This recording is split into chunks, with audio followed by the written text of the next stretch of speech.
again. Welcome back to Demo 690.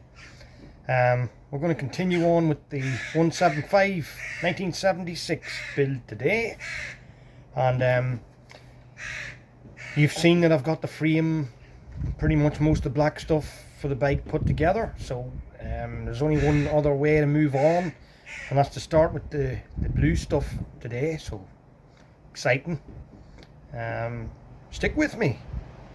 Okay, so what have we got? Most of you will realise, if you've been following my channel, that I was working on this mudguard. Was actually off my own CD175, but I have found a nicer one, and I've been preparing this one for my friend's 76 CD175, so that's what I'm doing at the moment. Other bits I need to do. I have to take this light off, obviously, and the speedometer, but you can see the condition of that paint on the plastics there, and I have to be very careful when I'm sanding that down that I don't crack anything, because these things become very brittle through age. So that's just something for you to know. If none of you have ever done this before and you're maybe attempting it for the first time, just be very careful, and do be careful to mind codes. See the little code there? Just be mindful not to sand that out. Those little details are things that collectors look for. It's better to keep them there. This is a spare panel that I bought for it, a red one, which, by the way, this bike originally, in my opinion, was red before. You can see it on the tops of the forks here. I know that it had been painted because it wasn't the correct blue anyway. So these two plastic panels to get ready, and you can see just how bad a shape that paint is in on that. It never really stuck to it that well anyway. We're going to try and sand them down without breaking anything. These I'll probably give a run on the wire wheel, maybe, if I can get away with doing that. That would be a very quick way to get them sort of where they need to be. You can see that there's some pitting on them and needs to be got out and treated. So that's them 4 pieces there to go with the forks. And then the only other 2 pieces that I'd have to do is this tank in the background here, you can see. So I'll be taking the side panels off that, and I'll be sanding it down, getting it ready for paint. Have to empty the petrol out of it first, of course. And I do need to get my brother to finish the back mudguard. This is my back mudguard, which is in a much better condition than the one I'm giving to my friend. But my friend didn't have any mudguard at all for it. So my brother's doing a bit of welding on one for him, so that he can have an original back mudguard, and hopefully whatever work my brother does, it'll not be that noticeable when I'm finished with it. So that's what we're doing today. I have already sanded this mudguard down to, I think what it was, 80 grit maybe. So I'm going to continue on and get at it with a bit of 120 maybe, and try and get it back to 400. That's the aim. And once I have 400 on it, it should be ready for primer. So we'll do that. And the same with these. I have to get these back and ready to 400 grit. Hopefully the wire wheel is going to help me with that. Now, another thing, if you've never prepared for paint before, plastics, never ever take a wire wheel to the plastics of a bike. It all has to be done by hand. I wouldn't advise taking a sander at it either. I would advise you to just do this by hand. It takes a long time, takes a lot of patience. You'll have sore hands, but it's worth doing it because you'll have better results. So that's what I'm going to do with these.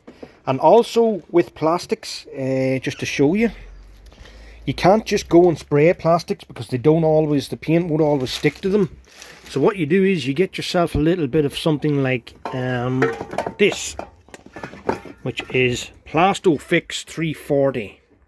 Now you'll get that in any professional paint store.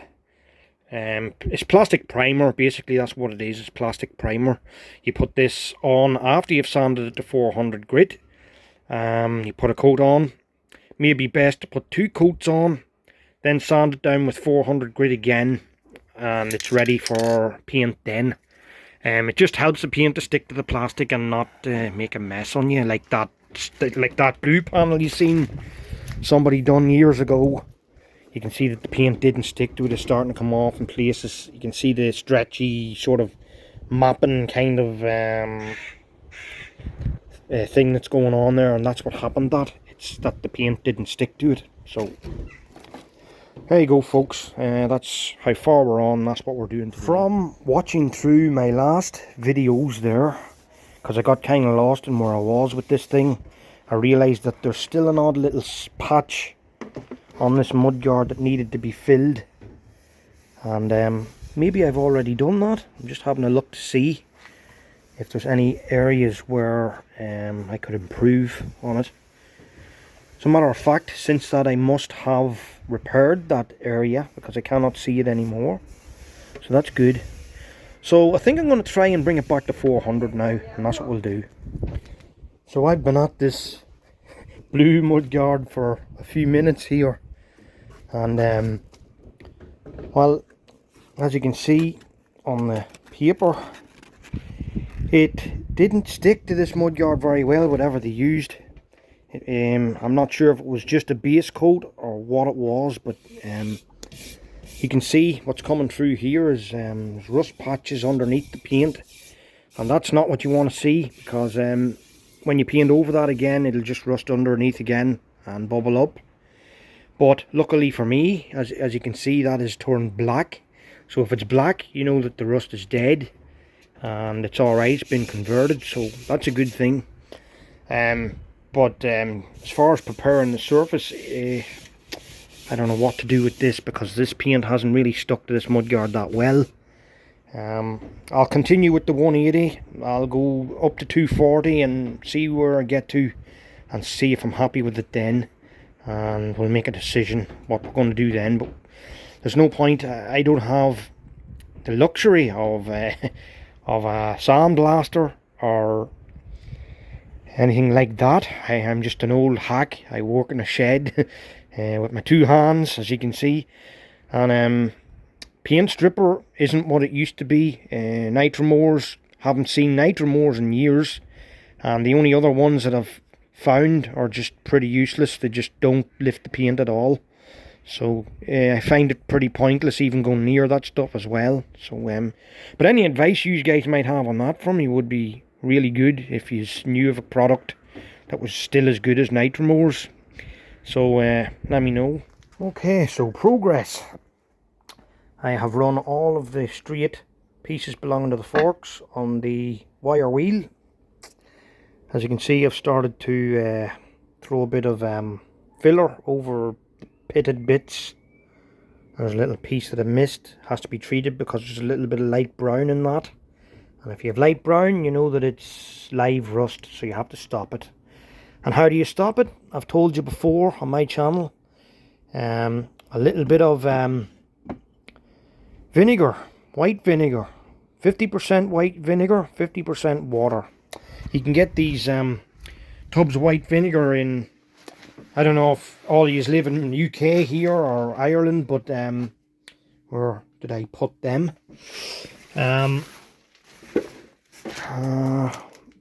hate this shed. I'm going to have to really get, there's like 3 bikes dismantled and in this shed, and it's just taking up every ounce of space that I have.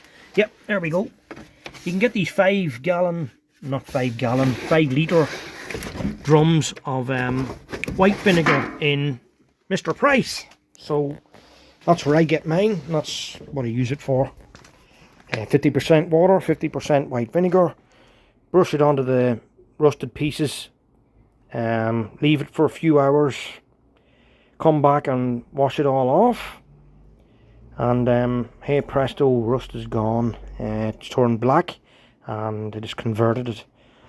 So you don't have to go bothering with all of that rust converter stuff you buy in the stores. It's the exact same thing.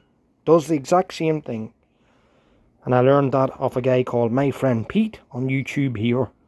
So look him up as well. He paints cars and all that sort of thing, and he's really good for a bit of advice. So There you go. And just to show you, this was a brand new wheel that I put on this drill to do this, to strip the paint. And you can see already the condition of the wheel. So yeah, round pieces are very hard on them little wheels, and they do start to fall apart, so make sure you wear your safety goggles, because little pieces start to fly off and they could go into your eye. Little steel pieces. I'm sure any of you that restore bikes a lot and use them things, you'll know all about it. But that's just for those who don't. And that's it. That's all I'm going to do. I'm going to rub these down and see if I can smooth that off without having to take all the paint off it. If not, I am going to have to sand the whole bloody thing and get all the paint off it. But we'll see what we can do there. The other two pieces, this one's quite smooth. A couple of little scratch marks here and there which could use a bit of filler, but not too bad. So that would do at 400 grit, just a quick rub down with 400 grit. This one's pretty much the same as the headlight. Looks like I'm going to have to strip that totally to get a good surface, because the surface on that is just useless. It was just piled on paint. I don't think the person that done it really knew what they were at. And I don't know how I'm going to sort it out, but I'll give it a shot. And just now that I'm looking, I think I can see a little bit of filler in that. I'll look from the back and see. No, must have been just over the years, heat or something. Anyway, you don't need to sit here and watch me sand and all this. I'm just showing you what I'm at. When I get this all sanded down smooth, I'll give it a run with 400 grit, and then you're ready for primer almost, except that I've noticed that the insides of these are just horrible with rust, and I don't exactly know how I'm going to get in at them yet to straighten that out and to get all the loose bits out of it. But we have to do something, because it ain't going to work the way that it is. So watch this space, I'll come up with a solution. Okay, see you later guys.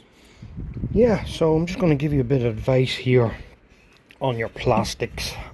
I'm being very gentle with this.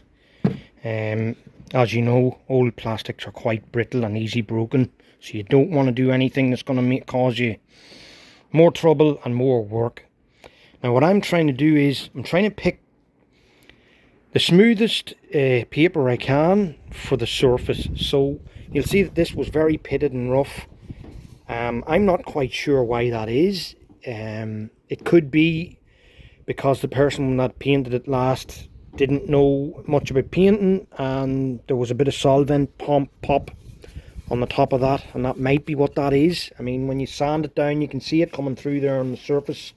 This is why I'm trying to sand it down good with I chose to use 240 grit, and then I'll run over it with 400.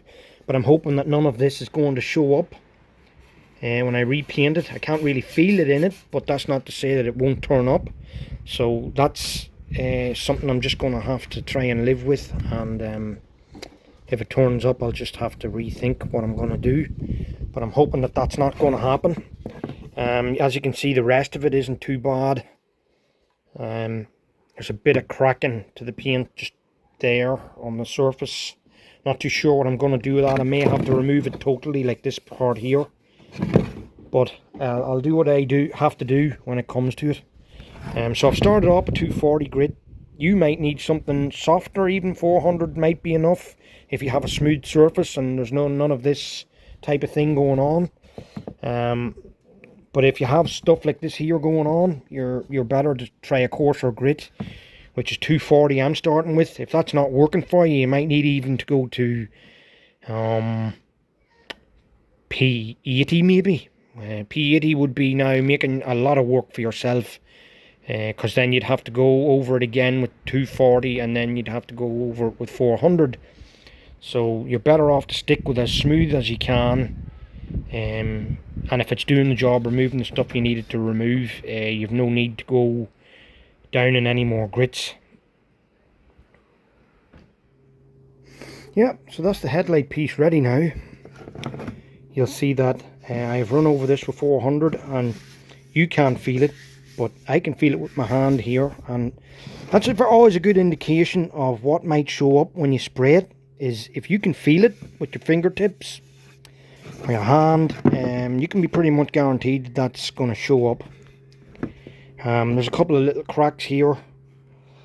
If I attempt to repair them, I could make things worse because there's a little lip on the inside of this.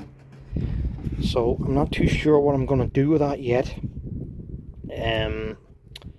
Maybe I'll stick a little bit of a plastic weld there. Another one here, just to keep them in place. A little pin, and then fill over it maybe. I think that's what I'll do, just to stabilize it. But that's that ready to go.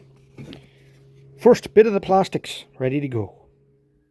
Okay, so as you've seen, we're on the final push, trying to get all the blue pieces ready for the bike. Right, progress. Got this side panel ready, all nicely done up with 400 and coat of primer on it. Plastic primer, by the way. Headlight done, ready. Done down to 400 grit. Most of the marks got out of it, and I even managed to keep my little numbers. So that's ready, and coated with primer, plastic primer. Mud guard scratched down to 400. She's ready as well, steel. I got the, hold on, get all of the steel bits done. I'll just bring them in with me here till I show you. It's dark outside now, but not this for quite a while. Okay, what have we got? Yeah, got that all done. Bit of filler in the places where there's a bit of pitting. All done up to 400 grit. That's one of them. One of the headlight pieces done up to 400 with bits of filler in where there was bits of pitting and stuff. You can't feel it. It looks weird, but you can't feel it. You won't see that whenever it's painted. Same with this again. There was a dent in this one, so I had to go and put a lot of stuff on to try and get the dent out, or to make it at least close to that, close to normal. So I'm hoping that's going to turn out alright. Again, done up to 400 grit. Again, another top piece done up to 400 grit. So I've all them done. I'll put them back in there so I don't lose them. I always put stuff in bags so that I know where everything is. So there. Now, coming to the other side panel is a different story, totally. It is an absolute mess. There must be about 10 layers of paint on this thing. It was blue, then it was red, then it was blue, then it was another shade of blue. And paint stripper is only stripping one thing at a time, and it's just very difficult to get anything done to it. It's clogging up the paper every time I'm trying to sand it, so you can imagine how difficult it is to sand this up. I just don't know what I'm going to do with it. I really don't. Also, there's some very heavy scoring from the person who painted it the first time, and they've really made a hell of a mess of it, because you can't even smooth out whatever they were using. There's heavy scratching. You'll see it just up above. See all the straight scratches? That's all in the very bottom layer, in the yellow layer. So I don't know if I'm holding out much hope of this panel coming up well. And I'm beginning to wonder, should I try and replace it maybe? I'll know more tomorrow when the paint stripper dries up a bit, and we may be able to get it a bit more smooth without clogging up paper all the time. But we'll see. Look, that's as far as I've got tonight, and if I get at it tomorrow night, I'll be a lucky boy. I'll try my best, of course, But time is not on my side. I have a lot of other things I need to be doing right now. And I have to get ready to go away tomorrow also. So, UK again for a couple of days, Manchester. So, again, I'm stuck on a plane somewhere and not working on the bike. But that's it, guys. That's it for this evening. Thanks for watching.